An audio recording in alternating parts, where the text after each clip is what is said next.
সকলকে জয় যিশু।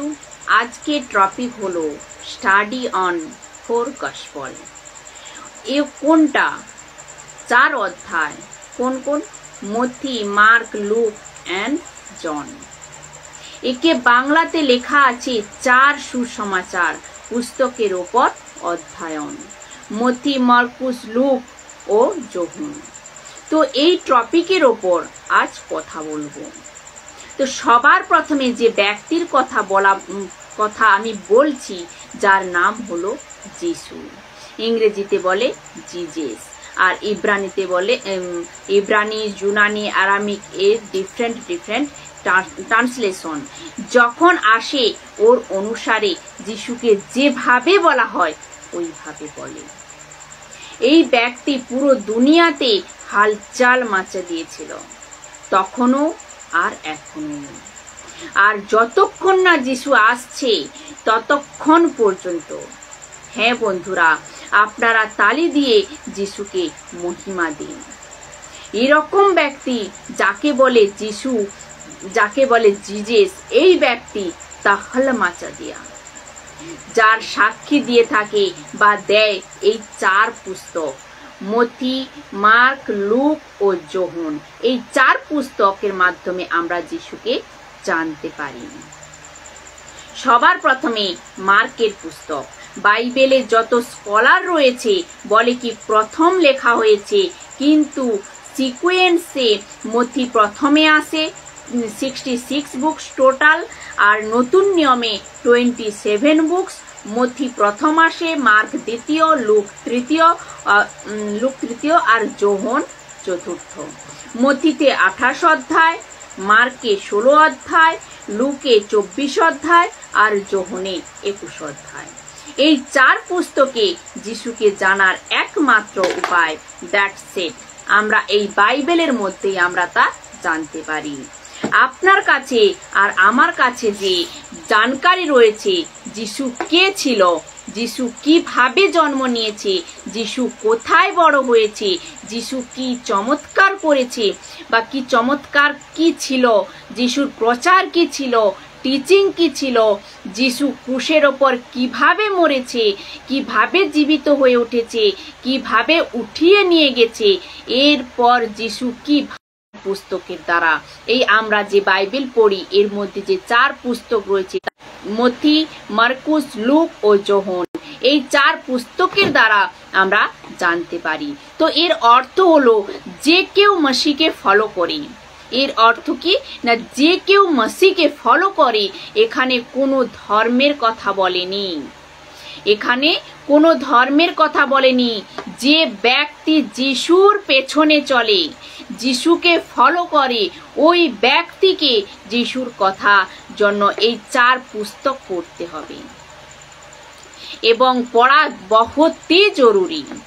একে আপনি যতটা পড়বেন ও আপনার সাথে ততটা কথা বলবে। আর এজন্য আজ এই টপিক নিয়ে এসেছি। তো যিশুকে জানার একমাত্র উপায় হলো এই 4 পুস্তক, 4 গসপেল, যার ওপর আজ আমি কথা বলবো। তো আর যে পড়েনি এখনো পর্যন্ত, ও পড়া স্টার্ট করুন। খুব পড়ুন, আপনি যতটা পড়বেন ততটাই আপনি জানতে পারবেন। যদি আপনি যিশুর ট্রু ফলোয়ার্স, তো আপনাকে পড়া বহুতই জরুরি। তো এক কানেকশন বা এক লজিক আপনাদের কাছে রাখবো, আর ও পুরো দুনিয়া জানে। টাটা হোক, বিড়লা হোক, বা লন্ডনের প্রিন্স হোক, বা নেতা হোক, অভিনেতা হোক, রোড়পতি বা করোড়পতি, ধনী হোক বা গরিব হোক, উঁচু জাতি, নিচু জাতি, ধনী ব্যক্তি, গরিব ব্যক্তি, বাচ্চা হোক বা বুড়া, এখন আমি যা রাখবো, এরকম হয়তো কোনো ব্যক্তি যা একে জানে না, তা হলো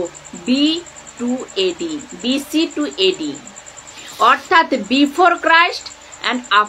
বিফোর ক্রাইস্ট আর আফটার দেন এমো ডমি। আপনারা জানেন, যদি কোনো পুরনো কথা লোকেদের লিখতে হতো, ও যে কোনো ধর্মেরই হোক না কেন, ও জরুর লেখে BC to AD। ও মেনশন করে, তো লেখা আছে ইংরেজিতে, how the first Christmas change everything. তো এর অর্থ হলো মসিহার জন্মতে সব কিছু বদলে গিয়েছে। মসিহার জন্মতে সব কিছু বদলে দিয়েছে। যখনই যিশুর জন্ম হয়েছে সব কিছু বদলে গেছে। ক্যালেন্ডার থেকে ইতিহাস, আত্মিক দুনিয়া থেকে লুসিফারের দুনিয়াকে নিয়ে, পরমেশ্বরের রাজ্যকে নিয়ে মানব জাতি পর্যন্ত সব কিছু বদলে গেছে এই এক ব্যক্তি জন্মের পর। এবার একটু ভেবে দেখুন আপনারা যে এই এক এমন ব্যক্তি যে পুরো দুনিয়াকে ওলটপালট করে দিয়েছে। এখন আপনারা বুঝতে পেরেছেন যে এই স্টেটমেন্ট কেন রেখেছি। এই এক ব্যক্তি যখনই এর জন্ম হয় ক্যালেন্ডার দু টুকরো হয়ে গিয়েছিল। দু টুকরো অর্থাৎ দুই ভাগে ভাগ হয়ে গিয়েছে। এক হলো বিসি আর এক হলো এডি। এবার একটু ভেবে দেখুন কারোর জন্মের পর কিন্তু এ হয়নি। ইতিহাস সাক্ষী রয়েছে। আপনি কাউকে উঠিয়ে নেন, যে কোনো ব্যক্তিকে উঠিয়ে নেন না কেন, কোনো মহাত্মাকে বা গুরুকে বা যে কোনো ব্যক্তিকে উঠিয়ে নেন না কেন, কোনো পাথর, কাঠ, লোহা ওঠান, যিশুর জন্মের পর সবকিছু কিন্তু বদলে গেছে। তো লেখা আছে how the first Christmas change everything. যিশুর জন্ম সবকিছু বদলে দিয়েছে। কেননা ডিসেম্বর মাস এলে আমি রিকোয়েস্ট করছি সবাই মসিহ সমাজের লোকেদের কাছে হাত জোড় করে কি সেন্টা ক্লজকে ফেমাস করবেন না, এই মসিহকে ফেমাস করুন। আপনার ঘর কেক কাটো, রং করো, পেন্টিং করো, সব কিছু করো, কিন্তু যিশুকে হাইলাইট করো, নট সেন্টা ক্লজ। আর বাকি কোনো জিনিসকে না।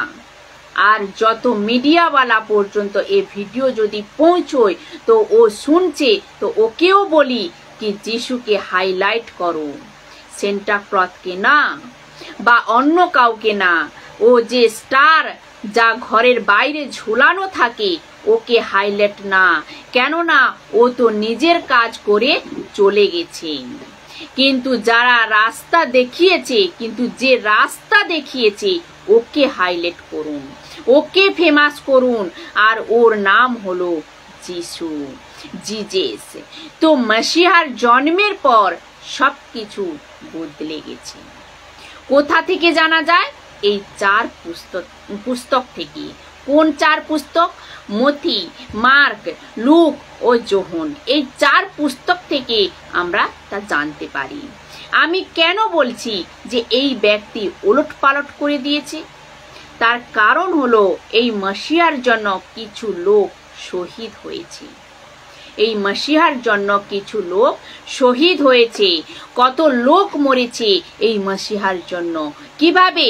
যিশুর প্রচার করার সময় লোকেদের মেরে দিয়েছে, যিশুকে ঘোষণা করার সময় লোকেদেরকে মেরে দিয়েছে, যিশুর চর্চা করার সময় জীবিত থাকতে থাকতে আগুনে পুড়িয়ে দিয়েছে, জানোয়ারের মাঝে ফেলে দিয়েছে কি ওকে খেয়ে নেয়, আর না জানি কি কি টর্চার। তো কিরকম লেভেলে করেছে আপনি কল্পনা করতে পারবেন না। এই রকম লেভেলে তো এই মসিহা পৃথিবীতে আসার পর, জন্ম নেওয়ার পর সবকিছু কিন্তু ওলটপালট হয়ে গেছে।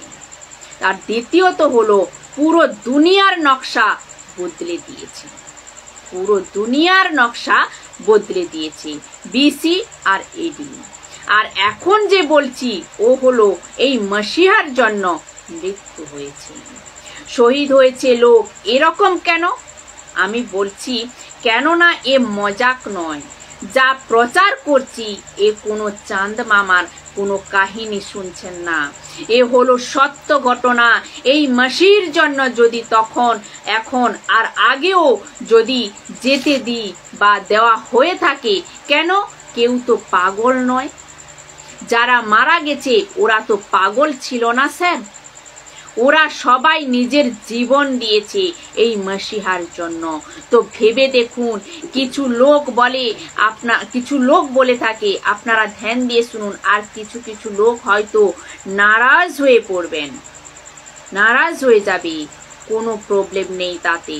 সত্যকে তো বলতেই হবে, আর সত্য কাটে, কিছু করতে পারবো না।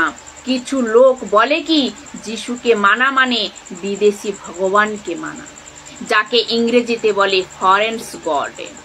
এ ফরেনার এর গড নয় স্যার, এ মানব জাতির গড।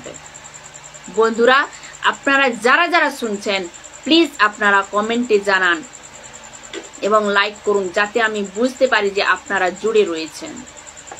তো এ পুরো দুনিয়ার মসিহা, আর যারা যারা জীবন দিয়েছে, শহীদ হয়েছে, মসিহার জন্য মারা গেছে, ওদের হত্যা করা হয়েছে। এরকম লোককে জিজ্ঞাসা করুন কি আপনি কেন মরেছেন, ও বলবে কি এই মসিহার কিমত কি? বাচ্চা যার মা বাবার সামনে বাচ্চাকে কেটে ফেলেছে, ওই বাচ্চাকে গিয়ে জিজ্ঞাসা করুন।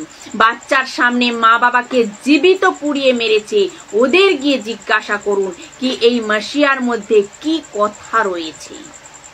তো যখন আমি বলছি কি মসিহা ওলট পালট করে দিয়েছে, তখন এখন আর আগেও এই মসিহার প্রচার করতে গিয়ে আমি প্রায় বলে থাকি, আমার গর্ব হয় এবং ঘমন্ড করি কি আমি যে আদি অন্ত আলফা ওমেগা এই সব কিছু আমি ওর প্রচারক। আমি খ্রিস্টানের প্রচারক নই। আমি তো প্রায় বলে থাকি আমি কোনো ডিনোমিনেশনকে প্রেজেন্ট করাওয়ালা পাদ্রী নই। আমি যিশুর প্রচারক ও রাজ্যের প্রচারক। এখন সব থেকে বড় প্রশ্ন হলো যে এ অনেক লোক জিজ্ঞাসা করে, বিশেষ করে যাদের বাইবেলকে নিয়ে সমস্যা, মসিহাকে নিয়ে সমস্যা, এর সাথে ও জিজ্ঞাসা করে যারা এখন বাইবেল পড়ছে, কেননা ওই 4 পুস্তকে, কোন 4 পুস্তক? মথি, মার্ক, লুক। তো ও জিজ্ঞাসা করে। তো সব থেকে বড় প্রশ্ন হলো সুসমাচারের পুস্তক 4 আলাদা আলাদা ভাবে দেখিয়েছে কেন? এটা হয়তো আপনাদের মনেও হয়তো প্রশ্ন উঠতে পারে, তা আজকে তার ক্লিয়ার হয়ে যাবে। তো দেখুন, এখন আপনারা হয়তো বুঝতে পারছেন, হ্যাঁ এ কথা তো ঠিক। প্রায় লোক জিজ্ঞাসা করে মথির পুস্তক, মার্কের সঙ্গে কেন কন্ট্রিবিউট করে, মার্কের পুস্তকের সঙ্গে লুকের পুস্তক যোহনের সঙ্গে, আর যোহনের পুস্তক মথি। লুক মার্কের সঙ্গে কেন কন্ট্রিবিউট করে, অর্থাৎ নিজেদের মধ্যে এ ম্যাচ করে না। তো চলো ঠিক আছে, এক ব্যক্তি, এক কাহানি, এক সত্য ঘটনা, তো ওকে এক পুস্তকে লেখো 4 পুস্তক কেন? এ প্রশ্ন আপনার হতে পারে। তো এর জবাব আমি দেব, কিন্তু একটু আলাদা ভাবে। কি রকম আপনারা যখন শুনবেন তো আপনাদের মজা আসবে। নাও গেট রেডি। তো 1 নম্বর হচ্ছে যিশুর জন্মের পর আলাদা আলাদা দিশা। 2 নম্বর হচ্ছে যিশুর বংশাবলীর পর আলাদা আলাদা দিশা। 3 নম্বর হচ্ছে যিশুর চমৎকারের উপর আলাদা আলাদা দিশা। 4 নম্বর হচ্ছে মন্দিরের পর্দা কবে ফেটেছে তার আলাদা আলাদা দিশা। মথি বলে মরার পর, লুক বলে মরার আগে। আর 5 নম্বর হচ্ছে যিশুর কবরের ওপর আলাদা আলাদা দিশা। তো মরিয়ম পৌঁছেছিল, মগদলিনী পৌঁছেছিল, কবরের পাথর ফাটা সকালে সরেছিল, মরিয়ম পৌঁছেছিল তারপর সরেছে। এরকম বহুতই আলাদা আলাদা অ্যাঙ্গেল রয়েছে। তো কিছু লজিক কানেকশন আপনাদের কাছে রাখছি। আবারও বলছি, বড় প্রশ্ন কোনটা? সুসমাচারের পুস্তকে 4 আলাদা আলাদা দিশা কেন? আপনারাও পড়েছেন। এখন যে মসিহ লোক রয়েছে ও হয়তো জিজ্ঞাসা করছে, যারা নতুন নতুন মসিহতে এসেছে ও তো জিজ্ঞাসা করছে হয়তো, আর ও লোকও জিজ্ঞাসা করছে হয়তো যারা 40 বাচ্চার মসিহতে রয়েছে। আর ও যারা মসিহতে নেই, হিন্দু, মুসলিম, শিখ, পারসি, আলাদা আলাদা জাতি ধর্মের লোক, আপনারাও হয়তো জিজ্ঞাসা করছেন, আরে কথা তো ঠিক, যিশু এক, ঘটনা এক, তো 4 পুস্তক আলাদা আলাদা কেন? এর জবাব হলো, ধরুন এক ঘরের মধ্যে, বন্ধুরা আপনারা ধ্যান দিয়ে শুনুন, যে এক ঘরের মধ্যে 4 জন লোক রয়েছে। এদের জিজ্ঞাসা করা হলো, আপনার ঘরের রং কি?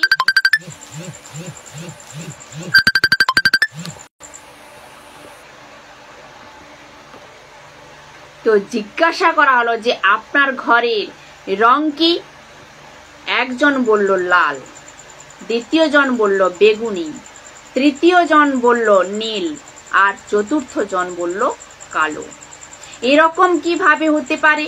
তো লেখা আছে 4 জনকে একই ঘর 4 আলাদা আলাদা রং কেন দেখছে? এখন আমি এর জবাব দিচ্ছি। দেখুন, ঘর কটা? একটা, কিন্তু 4 জন নিজের নিজের হিসাবে রং বলছে। ঘর কিন্তু একটা, কিন্তু 4 জন নিজের হিসাবে রঙের কথা বলছে। তো প্রশ্ন যে একটা ঘর 4 আলাদা রং দেখছে কেন? এর জবাব হলো, এই যে 4 ব্যক্তি, এই 4 ব্যক্তির মধ্যে একজনকে জিজ্ঞেস করা হলো আপনার ঘরের রং কি? ও বলল যে লাল। যে আরেক অন্যদিকে যে রয়েছে ও রং ছিল 4 অ্যাঙ্গেল হয়, 4 দিশা হয়ে থাকে, ও বলে কি আমি দেখছি আমার ঘর লাল। দ্বিতীয় জন বলল আমি দেখছি আমার ঘর বেগুনি রঙের। তৃতীয় জন বলল আমি দেখছি আমার ঘর নীল রঙের। আর চতুর্থ জন বলল আমি দেখছি আমার ঘর কালো রঙের। তো 4 জন লোক 4 আলাদা আলাদা দিশা থেকে দেখছে, যখন কি ঘর একটাই, দিক্কত কি আলাদা আলাদা অ্যাঙ্গেল। তো এ কি গলত? বিলকুল না। ঠিক ওই রকম যাকে আমরা বলি সুসমাচার। যিশুর 4 পুস্তক, মথি, মার্ক, লুক ও যোহন। যিশুর এক অ্যাঙ্গেল মথি বলছে, ওই যিশুর দ্বিতীয় অ্যাঙ্গেল মার্ক বলছে, লুক ও অ্যাঙ্গেল আর যোহন এ অ্যাঙ্গেল। তো কন্টিনিউট কোথায়? কোথাও নেই। প্রবলেম কোথায়? কোথাও নেই। তো ঘর একই ছিল, যিশু একই, স্টোরি একই, সত্য ঘটনাও একই, যিশুর কথা একই, কিন্তু 4 আলাদা আলাদা অ্যাঙ্গেলে। আর এক কানেকশন দেখুন, যিশুর চমৎকার এতটা ছিল কি 4 অ্যাঙ্গেলে দেখানো হয়েছে। যখন মথির প্রথম বাক্য থেকে শুরু করব, তো আপনারা বুঝতে পারবেন যে যিশুর চমৎকার কত ছিল। তো যখন ওদের জিজ্ঞাসা করা হতো 20 বছর পর, কত বছর পর? 20, অর্থাৎ 20 বছর পর যখন এ হয়েছিল আমি রাখবো, তো যিশুর এত চমৎকার, কাউকে জিজ্ঞাসা করো 20 বছর পর, তো ও এরকম বলবে। দ্বিতীয় জনকে জিজ্ঞাসা করলো ওই চমৎকারের বারে, তো উনি অন্যরকম বলল। তৃতীয় জনকে বলল, ও আরেক রকম বলল। এরকম বহুত কিছু রয়েছে, কমপক্ষে 7 মেজার চমৎকার, যা শুধু যোহনের পুস্তকে রয়েছে, বাকি 3 পুস্তকে মিলবে না। তো আরেক কানেকশন হলো, যিশুর এত চমৎকার ছিল কি 4 অ্যাঙ্গেলে দেখা গিয়েছে। যিশুর শিক্ষা এত লোক শুনেছিল কি 4 অ্যাঙ্গেলে দেখা গেছে। যখন যিশু প্রচার করত, মথি এরকম লিখেছে, লুক এরকম লিখত, মার্ক এরকম লিখত, আর যোহন এরকম লিখত। আলো ভালো হলো না, যে তখন যে রেকর্ড ছিল না, ক্যামেরাও ছিল না, কোনো রিপোর্টারের মতো খাতা পেন নিয়ে বসে থাকতো না। তো ও যেরকম শুনতো, 20 বছর পর উনি লিখেছে মথির পুস্তক, 20 বছর পর মার্কের পুস্তক, 20 বছর পর যোহনের পুস্তক।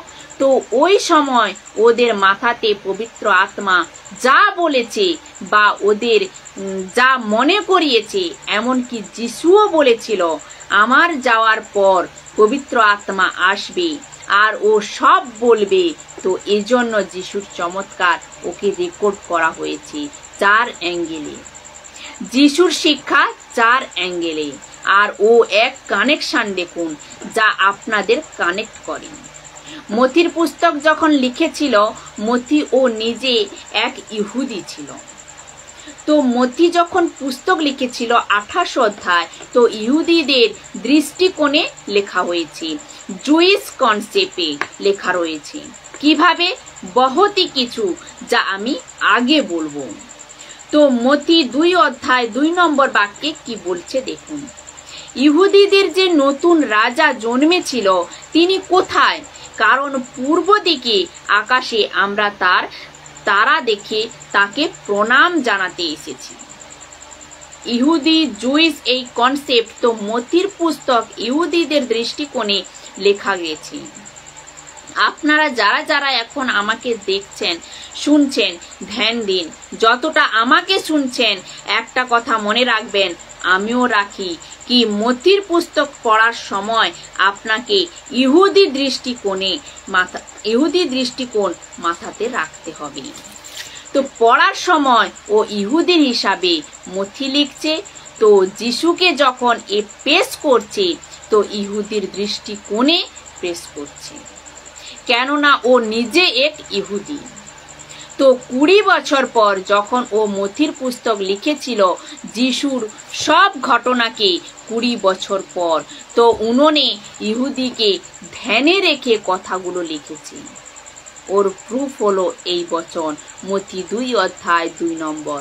ওকে এখন বলবো মার্কের কথা। মার্কের পুস্তক কোন দৃষ্টিকোণে লেখা হয়েছে? রোমি অর্থাৎ রোমান সাম্রাজ্যের দৃষ্টিকোণে লেখা হয়েছে। মার্কের পুস্তক জিনোলজি অর্থাৎ বংশাবলী মিলবে না। মথিতে মিলবে, লুকে মিলবে, কিন্তু মার্ক আর যোহনের পুস্তকে মিলবে না। আপনাদেরকে বলবো যে কেন। তো যারা এখন দেখছেন বা শিখছেন এবং স্টাডি করছেন, আপনি 4 পুস্তককে দেখছেন, মথি হয়ে গেছে, এখন মার্ক কি বলছে? যে মার্ক রোমি অর্থাৎ রোমান সাম্রাজ্যের দৃষ্টিকোণে লেখা হয়েছে। প্রুফ কোথায়? প্রুফ হলো মার্ক 1 অধ্যায় 15 নম্বর বাক্য। সময় এসে গেছে, ঈশ্বরের রাজ্য খুব কাছে, তোমরা পাপের পথ থেকে মন ফেরাও এবং ঈশ্বরের সুসমাচারকে বিশ্বাস করো। তো এরকম কথা বলার উদ্দেশ্যে ওই রোমীয় সাম্রাজ্য লোককে কি জরুরত ছিল? ইহুদি কি, বংশাবলী কি, কোথায় জন্ম হয়েছে, শাস্ত্রীয়রা কি বলেছিল, এতে কোনো লেনদেন নেই। তো মার্ক মাথায় কি রেখেছে? ওই রোমি সাম্রাজ্য, আর বলে কি আমি তোমাদের লিখছি এই মসিহকে আমি দেখছি 20 বছর আগে, কেননা মার্কের পুস্তক 20 বছর পর লেখা হয়েছিল। যিশুর ঘটনার 20 বছর পর। এরকম স্কলার্স বলে। আপনারা এরকম শুনছেন কখনো? মথির পুস্তকে ইহুদিদের দৃষ্টিকোণ, মার্কের পুস্তকে রোমীদের দৃষ্টিকোণ, আর যিশুকে প্রেস করার সময় মার্কের নজরে রোমি সাম্রাজ্যের লোক থাকত। এরপর আসবো লুকের পুস্তক অন্য জাতীয় দৃষ্টিকোণে লেখা হয়েছে। কিভাবে?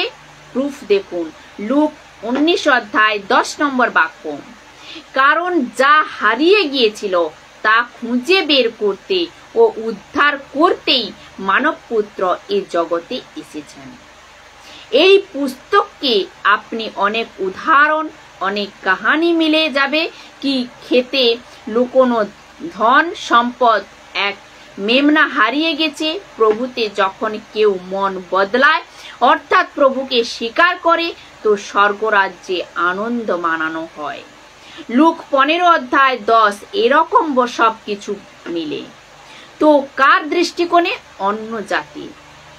লুক যখন লিখেছিল, তো লুককে প্রেসিস না ডাক্তার ভেদ, ও বলবো কি ওকে আমি এক কাজ করছি, আমি এদের মধ্যে ঘুরছি, 20 বছর পর এদের মধ্যে ঘুরি, এদেরকে জিজ্ঞাসা করি কি যিশুর প্রচার কি রকম ছিল, যিশু কি কাহিনী বলেছিল, ওর প্যারাবেলস কিভাবে হতো।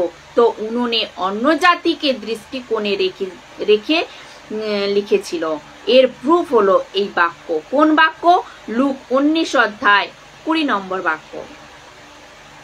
এরপর হচ্ছে 4 অর্থাৎ যোহনের পুস্তক। এ বহুত ইন্টারেস্টিং এবং পাওয়ারফুল। এই পুস্তক সবাইকে ধ্যানে রেখে লেখা হয়েছে। প্রুফ কি না যোহন 3 অধ্যায় 16 নম্বর বাক্য। দেখুন কি বলছি, কারণ ঈশ্বর জগৎকে এতই ভালোবাসেন যে তিনি তার একমাত্র পুত্রকে দিলেন, যেন সেই পুত্রের ওপর যে কেউ বিশ্বাস করে সে বিনষ্ট না হয়, বরং অনন্ত জীবন লাভ করে। আর এই কারণে আমি বারবার বলি, আপনারা শেয়ার করুন, অন্যের সাথে শেয়ার করুন। কি জানি যে কোনো এক বচনের দ্বারা হয়তো ওদের জীবন বদলে যেতে পারে। ও হতে পারে হিন্দু, মুসলিম, শিখ, পারসি, যে কেউ দুনিয়ার। ও তো যোহনের পুস্তকে সবাইকে ধ্যানে রেখে লেখা হয়েছে।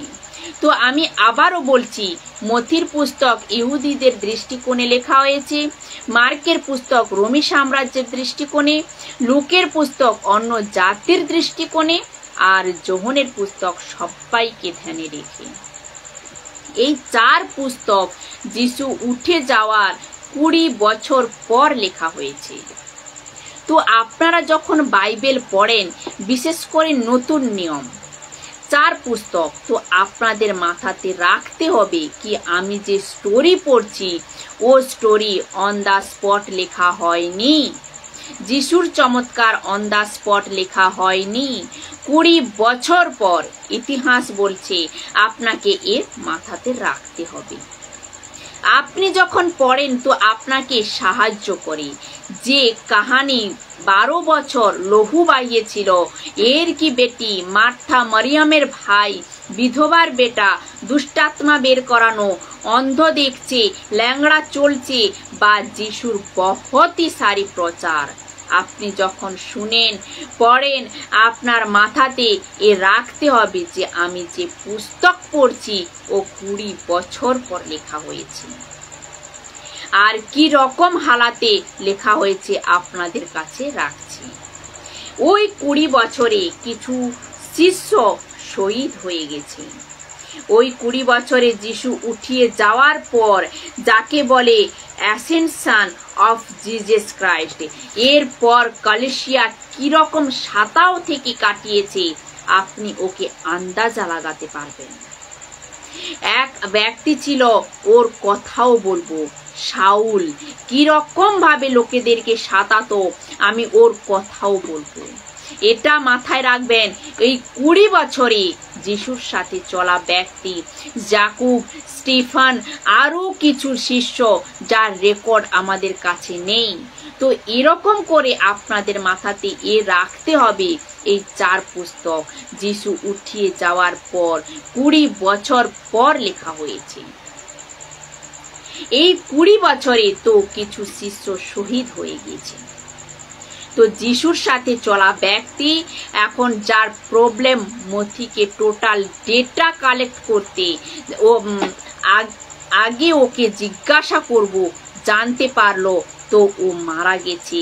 1 সপ্তাহ হয়েছে কি 1 মাস হয়েছে, 1 বছর হয়েছে কি 10 বছর হয়ে গেছে। আচ্ছা, যিশুর সাথে বিলকুল কাঁধে কাঁধ মিলিয়ে চলছে, ও কোথায়?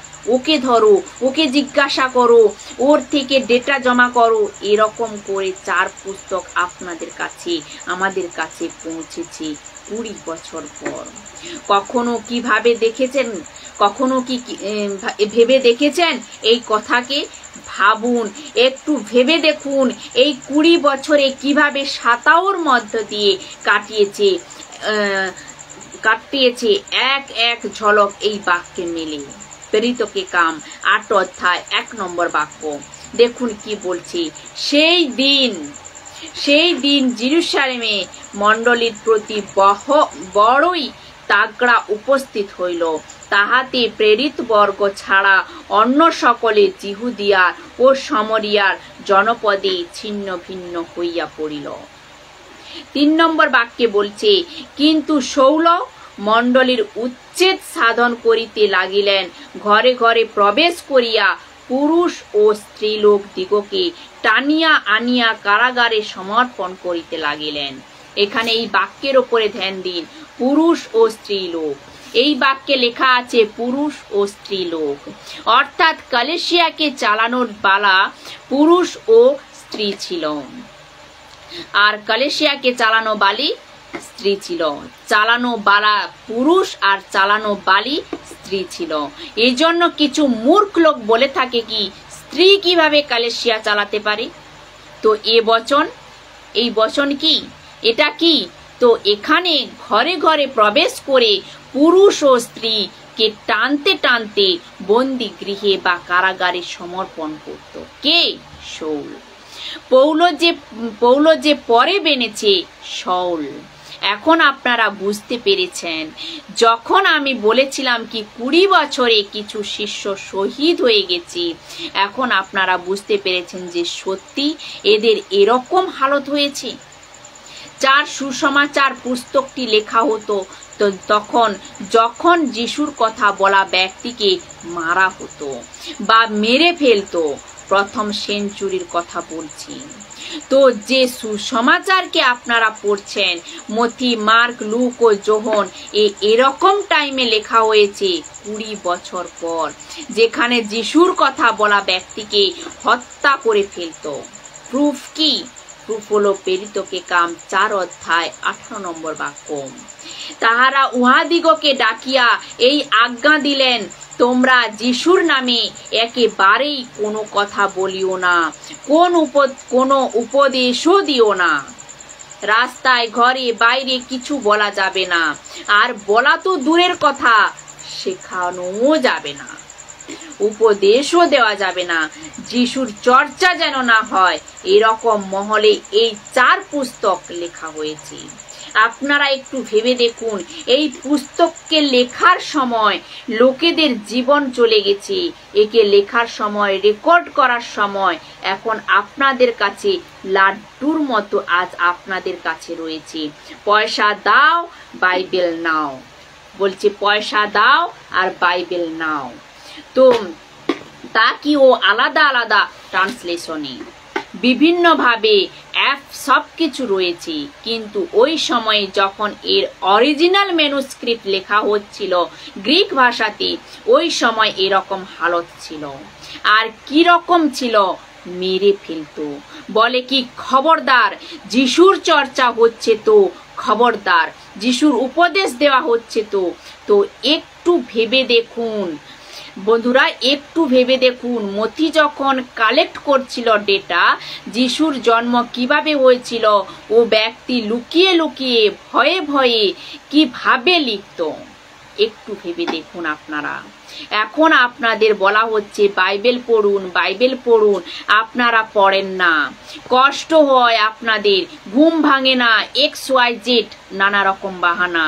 তো এজন্য আপনাকে আমি বোঝানোর আর কানেক্ট করার জন্য চেষ্টা করছি কি, এই রকম অবস্থায় লেখা হয়েছে এই 4 সুসমাচারকে। এরকম কোনো দিন ভেবেছেন? তো কি রকম লাগছে বন্ধুরা? টাইপ করে বলতে থাকুন। তো এক ব্যক্তি রয়েছে ওলট পালট করেছিল, এখনো করছে আর আগেও করবে যতক্ষণ না যিশু আসছে। একে মাথাতে রাখতে হবে।